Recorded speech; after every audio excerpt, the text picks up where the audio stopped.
ರಾಜ್ಯ ಸರ್ಕಾರದ ರೈತರ ವಿರೋಧಿ ನೀತಿಯನ್ನು ಖಂಡಿಸಿ ನವೆಂಬರ್ 29ರಂದು ಓರಾದ ಪಟ್ಟಣದಲ್ಲಿ ಶಾಸಕ ಪ್ರಭು ಬಿ ಚವ್ಹಾಣ ಅವರ ನೇತೃತ್ವದಲ್ಲಿ ಬೃಹತ್ ಪ್ರತಿಭಟನೆ ನಡೆಸಲಾಯಿತು. ಭಾರತೀಯ ಜನತಾ ಪಕ್ಷ ಓರಾದ ಮಂಡಲ ಹಾಗೂ ರೈತ ಮೋರ್ಚಾ ವತಿಯಿಂದ ನಡೆದ ಪ್ರತಿಭಟನೆಯಲ್ಲಿ ಸಾವಿರಾರು ಜನ ಪಾಲ್ಗೊಂಡರು. ಬಸವೇಶ್ವರ ವೃತ್ತದಿಂದ ಆರಂಭವಾದ ಪ್ರತಿಭಟನಾ ರ್ಯಾಲಿಯು ಬಸ್ ನಿಲ್ದಾಣ, ಎಪಿಎಂಸಿ ವೃತ್ತದ ಮಾರ್ಗವಾಗಿ ಕೃಷಿ ಇಲಾಖೆ ಕಚೇರಿಯವರೆಗೆ ಸಾಗಿತು. ನಂತರ ಸಹಾಯಕ ಕೃಷಿ ನಿರ್ದೇಶಕರ ಕಚೇರಿಗೆ ಬೀಗ ಹಾಕುವ ಮೂಲಕ ರಾಜ್ಯ ಸರ್ಕಾರದ ವಿರುದ್ಧ ಆಕ್ರೋಶ ಹೊರಹಾಕಿದರು. ಈ ವೇಳೆ ಶಾಸಕರಾದ ಪ್ರಭು ಬಿ ಚವ್ಹಾಣ ಅವರು ಮಾತನಾಡಿ, ಅತಿವೃಷ್ಟಿಯಿಂದ ಬೆಳೆ ಕಳೆದುಕೊಂಡು ರೈತರು ತೀವ್ರ ಸಂಕಷ್ಟದಲ್ಲಿದ್ದಾರೆ. ರೈತರಿಗೆ ನೆರವಾಗಬೇಕಾದ ಸರ್ಕಾರ ಕಣ್ಣು ಕಿವಿ ಇಲ್ಲದಂತೆ ವರ್ತಿಸುತ್ತಿದೆ. ದೀಪಾವಳಿಗೂ ಮುನ್ನವೇ ಬೆಳೆ ಹಾನಿ ಪರಿಹಾರ ನೀಡಲಾಗುವುದೆಂದು ಹೇಳಿದರು. ಆದರೆ ನಾವು ಹೋರಾಟ ಮಾಡಿದ ನಂತರ ಕೆಲವು ರೈತರಿಗೆ ಮಾತ್ರ ಎನ್ಡಿಆರ್ಎಫ್, ಎಸ್ಡಿಆರ್ಎಫ್ ಅನ್ವಯ ಪರಿಹಾರ ನೀಡಲಾಗಿದ್ದು, ಉಳಿದವರಿಗೆ ತಾರತಮ್ಯ ಮಾಡಲಾಗಿದೆ. ಓರಾದ್ನ 40% ರೈತರಿಗೆ ಪರಿಹಾರ ಸಿಕ್ಕಿಲ್ಲ. ಬಿಜೆಪಿ ಶಾಸಕರಿರುವ ಕ್ಷೇತ್ರಗಳಿಗೆ ತಾರತಮ್ಯ ಮಾಡಲಾಗುತ್ತಿದೆ ಎಂದು ಆರೋಪಿಸಿದರು. ಭಾರತೀಯ ಜನತಾ ಪಕ್ಷ ಸದಾ ರೈತರ ಪರವಾಗಿದ್ದು, ಪಕ್ಷದ ರಾಜ್ಯಾಧ್ಯಕ್ಷರ ನಿರ್ದೇಶನದ ಮೇರೆಗೆ ರಾಜ್ಯಾದ್ಯಂತ ಪ್ರತಿಭಟನೆ ನಡೆಯುತ್ತಿದ್ದು, ರೈತರಿಗೆ ಆಗಿರುವ ಅನ್ಯಾಯ ಸರಿಪಡಿಸದೆ ಇದ್ದಲ್ಲಿ ಇನ್ನಷ್ಟು ಉಗ್ರ ಸ್ವರೂಪದಲ್ಲಿ ಪ್ರತಿಭಟನೆ ನಡೆಸಲಾಗುತ್ತದೆ ಎಂದು ಎಚ್ಚರಿಸಿದರು.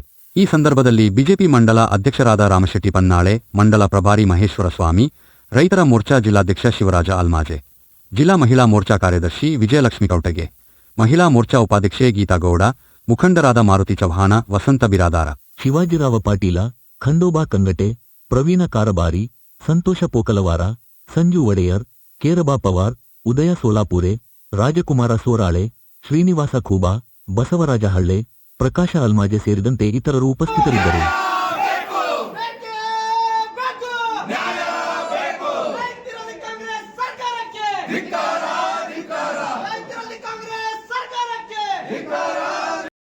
ಈ ವರ್ಷ ಧಾರಾಕಾರ ಮಳೆ ಬಂದಿದೆ.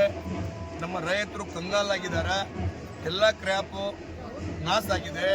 ಅದಕ್ಕಾಗಿ ಪದೇ ಪದೇ ನಾನು ಮುಖ್ಯಮಂತ್ರಿಗೆ ಭೇಟಿ ಮಾಡಿ ನಿವೇದನೆ ಕೊಡಿಸಿ, ಸರ್ ಬೀದರ್ ಜಿಲ್ಲೆ ಅತಿವೃಷ್ಟಿ ಘೋಷಣೆ ಮಾಡಬೇಕು, ಎಲ್ಲ ರೈತರಿಗೆ ಸಾಲ ಮನ್ನಾ ಮಾಡಬೇಕು, ಏನು ಸಹಕಾರ ಸಂಘ ಕರ್ಜ ಇದೆ ಮಾಫ್ ಮಾಡಬೇಕು, ಎಲ್ಲ ವಿನಂತಿ ಮಾಡಿದ್ದೀನಿ. ಆದರೆ ಈ ದಪ್ಪ ಕತ್ತಡಿ ಸರ್ಕಾರವು ರೈತರಿಗೆ ನ್ಯಾಯ ಕೊಟ್ಟಿಲ್ಲ, ರೈತರಿಗೆ ಅನ್ಯಾಯ ಮಾಡ್ಯಾರ. ಆಮೇಲೆ ನಾನು ಅಸೆಂಬ್ಲಿ ಒಳಗೆ ಕೂಡ ಕ್ವಶನ್ ಹಾಕಿದ್ದೀನಿ, ಸರ್ ಭಾಳ ತಾವು ಈ ವರ್ಷ ಎಷ್ಟು ಮಳೆ ಆಗಿದೆ ಅಂದರೆ ಒಂದು ದಿವಸ 300 ಮಿಲಿಮೀಟರ್ ಮಳೆ. ಒಂದು ದಿವಸ ಎಲ್ಲ ಮಣ್ಣು ಹೋಯ್ತು, ನಮ್ಮದು ಎಲ್ಲ ಸೋಯಾಬೀನ್ ಹೋಯ್ತು, ಹೆಸರು ಹೋಯ್ತು, ಉರ್ದು ಹೋಯ್ತು, ಕಬ್ಬು ಹೋಯ್ತು, ಜವಾಲ ಹೋಯ್ತು, ತೊಗರಿ ಎಲ್ಲ ಲಾಸ್ ಆಗಿದೆ. ಆಮೇಲೆ ಈ ಸರ್ಕಾರ ಹೇಳಿದ್ರು ದಿವಾಳಿ ಮುಂಚೆ ರೈತರ ಅಕೌಂಟ್ಗೆ ಹಣ ಜಮಾ ಮಾಡ್ತೀನಿ, ಮಾಡಿಲ್ಲ. ನಾವು ರಾಜ್ಯ ತುಂಬ ಎಲ್ಲ ಕಡೆ ಸ್ಟ್ರೈಕ್ ಮಾಡಿದ್ಮೇಲೆ ನಮ್ಮ ರಾಜ್ಯಾಧ್ಯಕ್ಷ ನೇತೃತ್ವದಲ್ಲಿ ಸೂಚನೆ ಮೇರೆಗೆ ಎಲ್ಲ ಕಡೆ ಹೋರಾಟ ಆದಮೇಲೆ, ರಸ್ತಾ ರೋಕೋ ಆದಮೇಲೆ ಅವರು SDRF, NDRF ಸೆಂಟ್ರಲ್ ಹಣ, ರಾಜ್ಯ ಹಣ 8,500 ಹಾಕ್ಯಾರ. ಪರ್ ಹೆಕ್ಟರು 8,500 ಹಾಕ್ಯಾರ. ಈ ಬಿ ಪೂರ್ತಿ ಬಂದಿಲ್ಲ. ಮಿನಿಮಮ್ 45%ಗೆ ಅಕೌಂಟ್ಗೆ ಹಣ ಹೋಗಿಲ್ಲ.